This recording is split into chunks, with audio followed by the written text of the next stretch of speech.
Hi everyone, Harry here to talk about something a little different, which is Mitch McConnell's public pushback against Trump's emerging isolationism, and in particular his noises toward abandoning Ukraine, which would permit Putin to just run right through, would totally nullify the years of heroic sacrifice on their part, and make NATO very nervous because what could be coming next.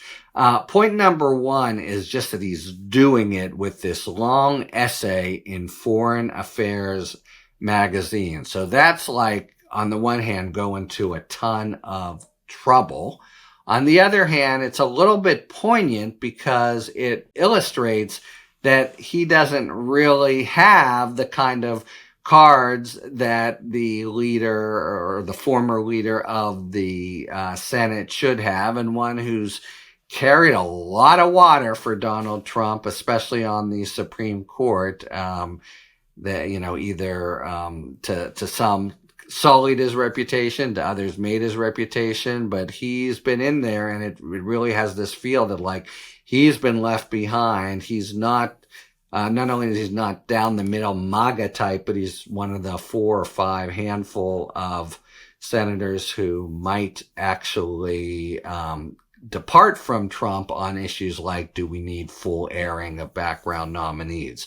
So anyway, he takes to a magazine, but it's a magazine, Foreign Affairs, it's really elite, and obviously he's looking to influence the foreign policy establishment. Now, that's an establishment that Trump, in his general asinine ignorance, has no regard for, doesn't think about. But all in all, you put this in the water and you serve it up in a way that it's clear that Trump will own this potential foreign policy series of debacles, and that's the best that McConnell can do. But it's a very thought through, long, sophisticated article.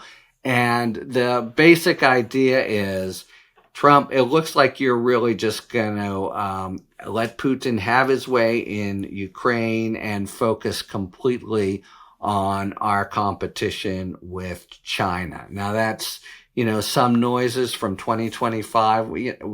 Trump's foreign policy is so seemingly personality driven, and which is one of the things that sort of make him, I think, a stooge and disrespected on the world stage, as people understand that, the United States is the most important power in the world, really in the history of the world.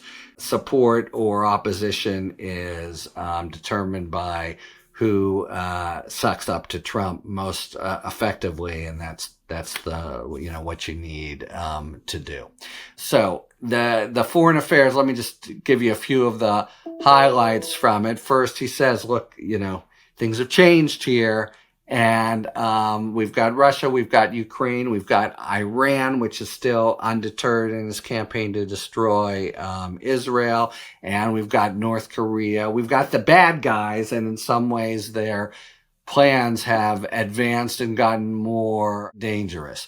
The way McConnell puts it is he doesn't try to fight against an entrenched policy decision of Trump. Rather, he says Trump will no doubt hear from some. So he's thinking of the Foreign Policy Project 2025 crowd, right?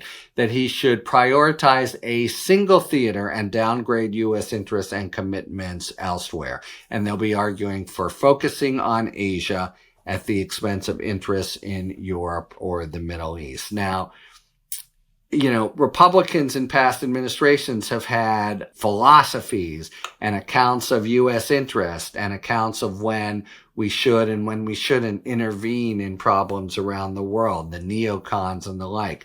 Trump, who the hell knows and knows what it's based on, but you can look to the people who are around him. The Secretary of State now is going to be Rubio, who at least is a grown-up, but I don't think has, huge respect for his foreign policy chops. And in any event, everything we know about Trump suggests this is always sort of dynamic in foreign affairs in every administration. Are things run out of the White House or the Department of State? And I think you can expect the White House. Remember, this is like George W. Bush administration, where all the stuff with Iraq and torture, et cetera, that was centered in the White House. So I think in any event, Rubio aside, you're going to have the center of power. So people are looking who's going to be there talking in his ear.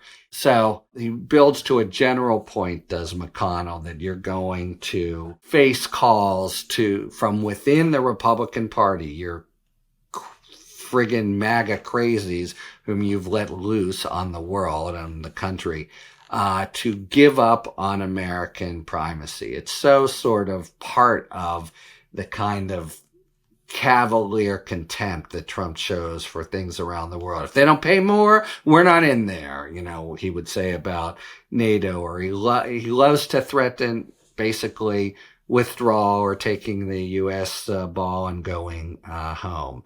And, a sophisticated and prudent foreign policy always has to do what's necessary, and it's a lot of kind of combination of carrot and stick and persuasion and being in there to keep the U.S. as top dog. There's a lot of countries that don't like the U.S. being top dog, and it's not as if we continue to play our role of primacy based on just a claim, or because everybody loves, say, Joe Biden. It has to be won and re-won, and Biden inherited a world in which Trump had totally diminished the U.S. role in foreign policy. People didn't respect him and didn't trust him, and Biden very painstakingly put alliances back together. And if Trump does his kind of foreign policy by tantrum, and who stays at the Trump Hotel and all this, ridiculous stuff, then that's, the U.S. primacy is what's going to suffer. So here's McConnell making points. Especially this is going to be about Ukraine. I mean, they've got to be Ukraine partisans, or people who really think it's important that we support Ukraine. I would count myself among them, are very concerned with his general weird bromance with Putin and his indifference to seeming ignorance about what Ukraine stands for, even above and beyond Ukraine. Just are really worried that in short order, he's going to more or less make Ukraine capitulate on some kind of terms that involve sacrifice of land and the likes, that essentially reward Putin for what he's done. And that itself, in terms of Europe and NATO, could be historic. And then it just so happens that Europe is a total mess right now. Germany, France, the whole governments are subject to instability. What's going on with Iran after the fall of Syria, which is an opportunity because that's the pathway of weapons to Hamas and the like. Lots that's important, lots that's changed, and lots of reason to be terrified that Donald Trump take the reins and apply a Donald Trump foreign policy, whatever the hell that means. But one thing it looks like it means immediately is bad news for Ukraine. So McConnell writing what I think the foreign policy establishment will take to be an important, thoughtful piece. Doesn't happen too much from a senator of his stature. Shows, of course, that, he can't have the conversation in the White House. Trump doesn't respect him and wouldn't understand it anyway. I'm not sure his advisors would. So this is the way that things, need to be done, the kind of soft persuasion or marshaling of broad opinion in the community of scholars and former government officials. And that's what there is. So that itself is instructive and worrisome. And then there's the actual foreign policy, and in particular, what's going to happen with Ukraine, and will anybody in the White House understand the importance not just for doing right and justice in the world, but for the United States national interests. Have to take that as a very doubtful proposition, and one of the several big problems that Donald Trump getting the reins of power. We've been doing at Talking Fed special subject-specific episodes on economic policy. We're going to do healthcare, state and federal power, and one of them will be exactly on foreign policy. So we'll be digging into these issues deeply with a really great trio. You'll see that within the next few weeks. Otherwise, talk to you later. Thanks for tuning in.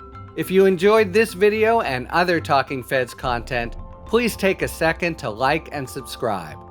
Talk to you later.